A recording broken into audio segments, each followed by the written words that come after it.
11th of January 2023 it is. Good morning. This is the Great KBC and this is KBC News Checker program that is designed to ensure that we keep you updated on all the latest happening in the country and also around you. My name is Bentroy Njue, welcoming you to this program. And as I have said earlier is that we try to keep you afloat on what is happening in the country.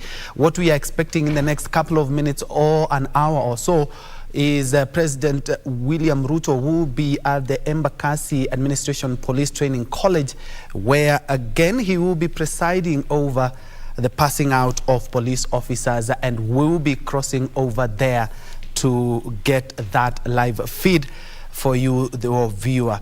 Another thing that is currently happening, we have the CAS, East African Community Arid and Semi-Arid Land and Regional Development Presser by Rebecca Miano on drought situation and management in the country, that will be happening at the Cooperative House here in Nairobi.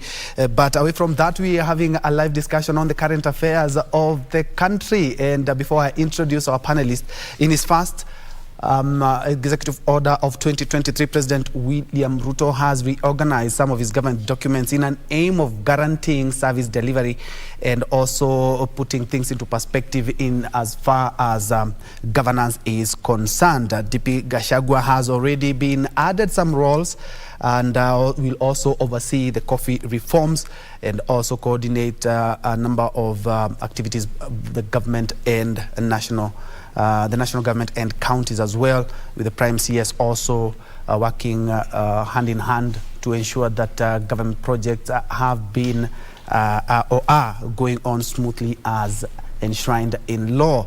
Well, let me now rope in my panel of experts. Let me begin from extreme right. We have Kuria Kimani, who is the MP for Molo and also the chair of the Finance and Planning Committee. Mheshimiwa, karibu sana. Thank you very much. Just next to him, we have Daniel Mogoria, who is a governance expert. And just next to me, we have one of our resident analysts, Wamboi Shadrack, who is a constitutional lawyer and also a governance expert. Karibuni sana. Mheshimiwa, let me begin with you. Moments ago, we had a presser by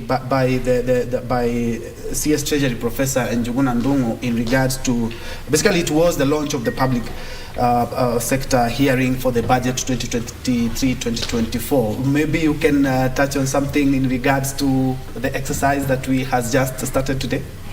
So thank you very much, and good morning viewers from across the country and especially from the great constituency of Molo.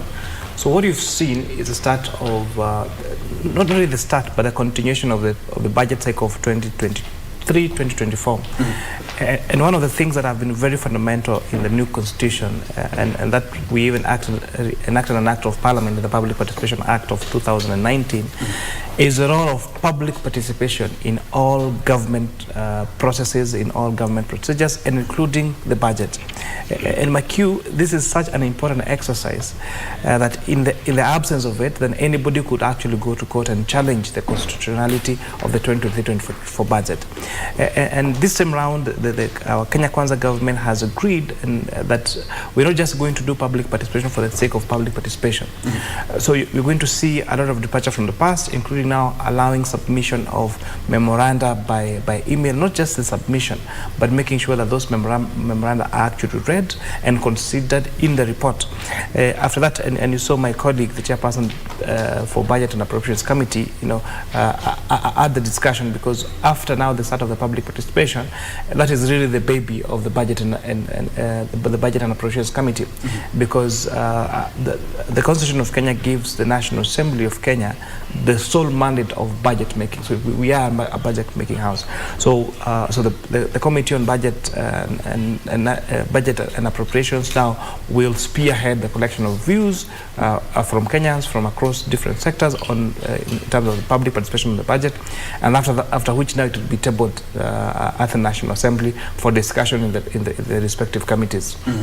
And key to note now, you'll see now the role my committee of finance and national planning. Now, once we agree on what the budget is be, then we're going to see us now start public participation on the finance bill. So this is not just the first one. There will be some others after the committee has sat down. Yes, there will be, because this is the cake. This is the expenditure side. We still need to look at the revenue side, because what you saw today is a launch of the expenditure side. How much are we spending as a country? What are we spending on what? And what do the Kenyans want us to spend the money on? But where is the money? So after this, now we'll see now the launch of the public sector hearing, public participation on the finance bill. Now, which now we'll be looking at the ways, the revenue raising measures to finance that particular budget. And it's a new government, and we currently are on a budget that was passed by the previous regimes. Are we expecting a paradigm shift in regards to how the process will be this time around? Yes, you expect a lot to change. This government is very keen on following what you call a zero-based budget, where we are sort of now coming up with the budget from scratch. Unlike previously, where the budget was based on the ceiling. Of what was done by, for example, what the State Department was appropriated the previous year, then automatically they would start off with that ceiling. And so there's a paradigm shift of that in terms of now this time around, whether the State Department now will have to like come up the budget from scratch and say, why do you need, for example, 5 billion shillings? And if you remember, one of the first decisions, or one of the first directions that the president gave, on being inaugurated as the president, was to cut down spending by State Department by around 300 billion shillings. And so you're going to see a lot of that. The president said there are going to be austerity measures. We cannot just be spending money on travel. There has to be a reason why we're traveling. So you're going to see a lot of paradigm shifts in terms of where the resources are being put on, so that resources are just being put on areas that have direct impact, that are concerned to Kenyans, and that will have a ripple effect in terms of review of our economy, because there are several sectors that need to be revamped. And so this time around is not a focus on contracting and who should get what contract. It's about services to the people. It's about getting sure that we fund the core services of government, and we prevent wastage. All the money that was being wasted, whether what was international travel, on domestic travel, and not just travel, on many other areas. Then you're going to see a departure from that. And if then a State Department or a parastatal or a government official will have to spend those particular monies put in the budget, then they'll have to explain, why that particular budget line of that particular vote head is needed in the current budget. Indeed, and thank you so much for that detailed explanation. I'm quite sure a lot of Kenyans want to see how this budget is going to be, bearing in mind we are post-COVID and now we have a new government and the high cost of living. Thank you so much for that. Daniel, looking at what the president did a day ago, is that he reorganized some of the government dockets in an aim of ensuring that service delivery is actualized. And the Kenya Kwanza a plan or agenda, so to speak. It has been met with mixed reactions. Some are interpreting it up to 2027, talking about looking at the CS Musalia Mudavadi's, like more or less he has had some more oomph, some more kick in his office, some more strength. I would like to pick your mind on that, being an expert in governance. Thank you. I think it depends on how you look at it from. Some people may think it will be the same up to 2027, but it may not be, because governments keep on reviewing. They review what they have proposed and what they have implemented. If it works well, there shall be no need to change. But if for the interest, because you have to balance between politics, balance for your next election, balance on service delivery. So if the service delivery of the Kenya Kwanza will be attained by this team that the government has reorganized, the president has reorganized, then it will be kept up to 2027. But if there shall be need to change, and in my own understanding, there is always watching every government for 2.5 years. So if 2.5 years, they will pass what always happens, where we have people getting low esteem, people feeling that their egos have not been massaged enough, people forming political formations. If that doesn't happen, meet up, then there will be no need to change. And we'll be touching on that a little bit later, but let me pick on Wambui Shadrach. Yes. Looking at what yesterday the head of state in Kiganjo, he did promise a lot of goodies for the police sector. There's one thing that came out quite clearly. He talked about there's no way ever that the criminal justice system is going to be used again for political interests.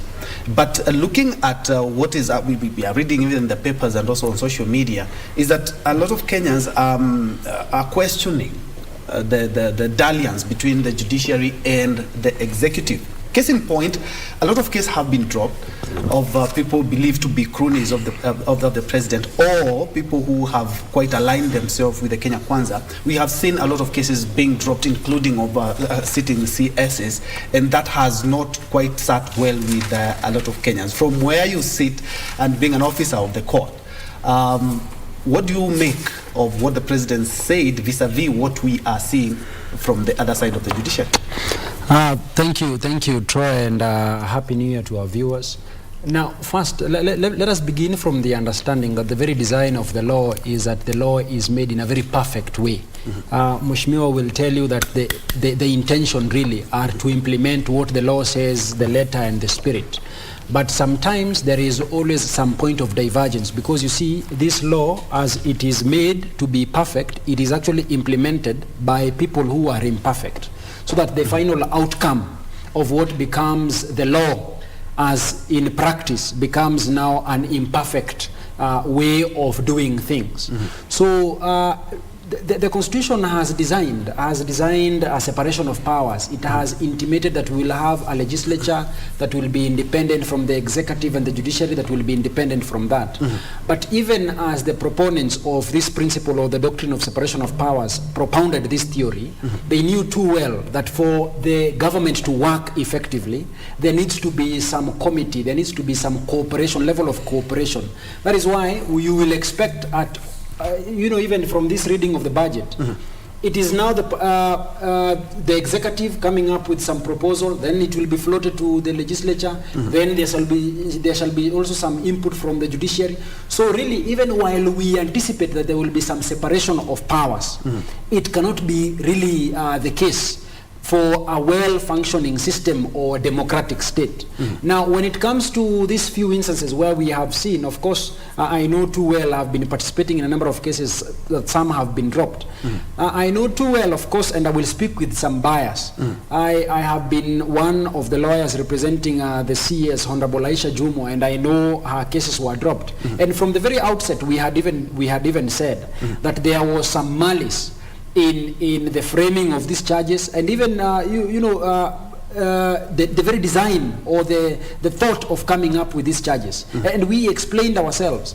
Remember that even while the office of the Director of Public Prosecutions is designed to be an independent office, it also has some review powers or some mandate within itself to correct itself. We must also live to appreciate ourselves as a country that should be borrowing a little from what happens in this in the United States of America. The United States of America is known as a country where it is self-correcting. So that if you establish that there was an error or a mistake in a certain decision that you made, there is no shame in correcting it. But probably what some manifesto writers will be saying out there is what really is the intention. The timing might be the problem, yes. But really let us not lose sight of why they are being withdrawn, why some cases are being withdrawn, why these cases were even begun in the first place. Were they begun in the first place so that they could steer a certain political narrative, so that they could punish some dissidents in some certain political divides? Because that is what we read from the script that I have been reading, especially but Counsel, looking at a very practical example of the case against the DP Rigathi Gachagua, is that the court itself had made that decision. But hold the thought, because